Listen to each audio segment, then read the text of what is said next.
നമസ്കാരം. തിരുവനന്തപുരം കോർപ്പറേഷനിലെ മുൻ ഡെപ്യൂട്ടി മേയർ, വഴുതക്കാട് വാർഡിലെ LDFിൻ്റെ സ്ഥാനാർത്ഥി രാഖി രവികുമാറുമായിട്ട് നമുക്ക് പരിചയപ്പെടുത്തേണ്ട ആവശ്യമില്ല.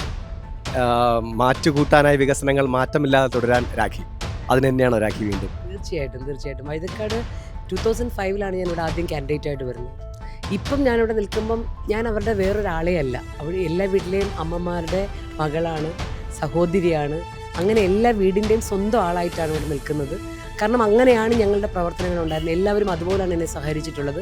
രാഷ്ട്രീയം ഒരുപക്ഷെ തെരഞ്ഞെടുപ്പിന് മാത്രമായി നമ്മളിവിടെ ഒതുക്കുകയും ബാക്കി പിന്നീട് വരുമ്പോൾ ഒരുമിച്ചുള്ള കാര്യങ്ങളാണ്. എല്ലാ ജനങ്ങളെയും ഒരേപോലെ കണ്ടിട്ടുണ്ട്. അതുകൊണ്ട് ഇനിയും വികസനം തുടരണം. ഇവിടെ ഈ ജാൻവില പ്രദേശം നിങ്ങൾ സഞ്ചരിക്കുമ്പോൾ അറിയാം, വരുന്ന സമയത്ത് ഇതൊരു ചെറിയ വഴിയായിരുന്നു. ഒരാൾ അല്ലെങ്കിൽ ഒരു വാഹനം പോയാൽ മറ്റൊരു വാഹനം പോകുന്ന സാഹചര്യം. ഇവിടുത്തെ അസോസിയേഷനും ജനപ്രതിനിധിയുള്ള രീതിയിൽ ഞാനും ജനങ്ങളുമായി ഒരുമിച്ചിറങ്ങിയതിൻ്റെ അടിസ്ഥാനത്തിൽ റോഡ് വികസിച്ചു. അതിനുശേഷം ആ റോഡ് നമുക്കറിയാം, ഇവിടെ ഒരു മഴ വെള്ളം വന്നു കഴിഞ്ഞാൽ മൊത്തം റോഡ് പോകും ഒരു മഴ കഴിയുമ്പം.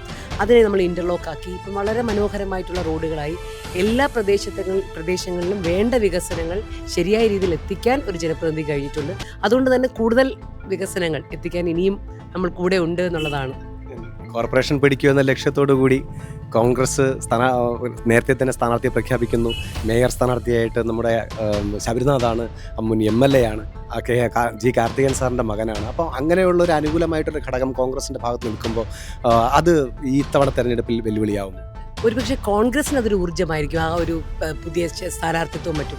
പക്ഷേ തിരുവനന്തപുരം നഗരസഭയിലെ യാഥാർത്ഥ്യം മനസ്സിലാക്കി പോകുന്നവർക്കറിയാം, 100 വാർഡുകളിൽ ഇപ്പോൾ കോൺഗ്രസിൻ്റെ ഒരു സ്ഥിതി അറിയാം. അവിടെ നിന്ന് ഒരു വലിയ ഉയർത്തെഴുന്നേൽപ്പ് ഭരണം പിടിക്കുക എന്നുള്ളത് ഇത് ഒരു ഗിമിക്ക് മാത്രമായേ പറ്റത്തുള്ളൂ.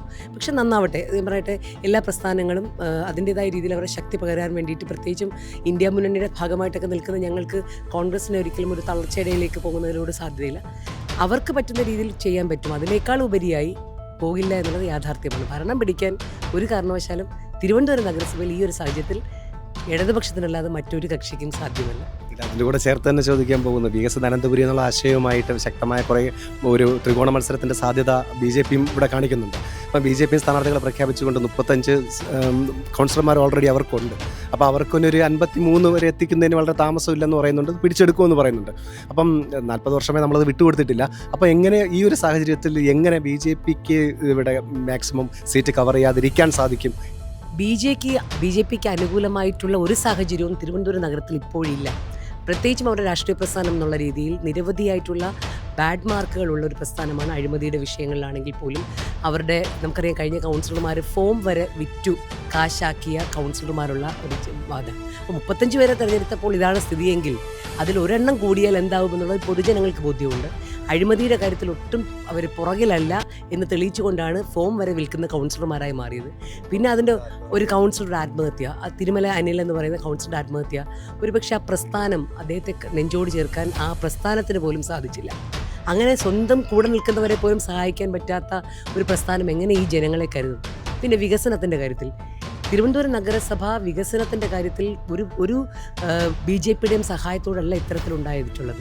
ഈ മുന്നേറ്റങ്ങളെല്ലാം വരുത്തിയിട്ടുള്ളത് നഗരത്തിന് വേണ്ടുന്ന രീതിയിലുള്ള എല്ലാ സാധ്യതകളും പരിശോധിച്ചുകൊണ്ട് വികസന ക്ഷേമ പ്രവർത്തനങ്ങൾ കൃത്യമായി എത്തിക്കുവാൻ ഈ നഗരസഭ ഭരണസമിതിക്ക്, എല്ലാ ഇടതുപക്ഷ ഭരണസമിതിയും കഴിഞ്ഞിട്ടുണ്ട്. അപ്പം ഒരു വികസിത അനന്തപുരിക്ക് വേണ്ടി ഒരു മാറ്റമില്ല. നിങ്ങൾക്ക് വെള്ളയമ്പലം മുതൽ സഞ്ചരിക്കുമ്പോൾ ഈ സ്മാർട്ട് സിറ്റി റോഡുകളും അതോടൊപ്പം ഇടവഴികളിൽ സഞ്ചരിക്കുമ്പോൾ ഇൻ്റർലോക്ക് വകയ റോഡുകളും ഒക്കെ കാണുമ്പോൾ അറിയാം, സീവേജ് സംവിധാനം കൊണ്ടുവരാനാണെങ്കിലും ലൈറ്റുകൾ തെളിയിക്കുന്ന കാര്യത്തിലാണെങ്കിലും പൊതുജനങ്ങളുടെ പിന്നെ മാലിന്യ സംസ്കരണ വിഷയത്തിലാണെങ്കിലും ഒക്കെ തെരുവ് നായ്ക്കളുടെ വിഷയമാണ് ഒരു വലിയ വിഷയമായി മറ്റുള്ളവർ ചൂണ്ടിക്കുന്നത്. പക്ഷേ അത് തെരുവുനായ വിഷയം കേരളത്തിൽ മാത്രമല്ല, ഇന്ത്യ രാജ്യം മൊത്തത്തിലുള്ള വിഷയമാണ്. അത് ചില നിയമങ്ങളുടെ അടിസ്ഥാനത്തിലാണ്. അതിന് മാറ്റം ഉണ്ടാക്കാൻ വേണ്ടിയിട്ടുള്ള പ്രവർത്തനം ഇപ്പോൾ സുപ്രീം കോടതിയുടെ ഭാഗത്തുനിന്ന് ഉണ്ടായിട്ടുണ്ട്. അതിനനുസൃതമായി നഗരസഭയും അതൊരു ലക്ഷ്യമായി കൈവരിച്ചുകൊണ്ട് നഗരത്തിലെ തെരുവ് നായ്ക്കളെ മാറ്റുന്നതിന് ഉൾപ്പെടെയുള്ള പ്രവർത്തനങ്ങളിൽ മുന്നോട്ട് പോകും. ശക്തമായ ഒരു ത്രികോണ മത്സരത്തിൻ്റെ സാധ്യതയുള്ള തിരുവനന്തപുരം കോർപ്പറേഷനിൽ വഴുതക്കാട് വാർഡിലെ സ്ഥാനാർത്ഥിയായിട്ടുള്ള രാഖി രവികുമാർ നമ്മളോട് സംസാരിച്ചു. എല്ലാവിധ ആശംസകളും നേരുന്നു. നന്ദി, നമസ്കാരം.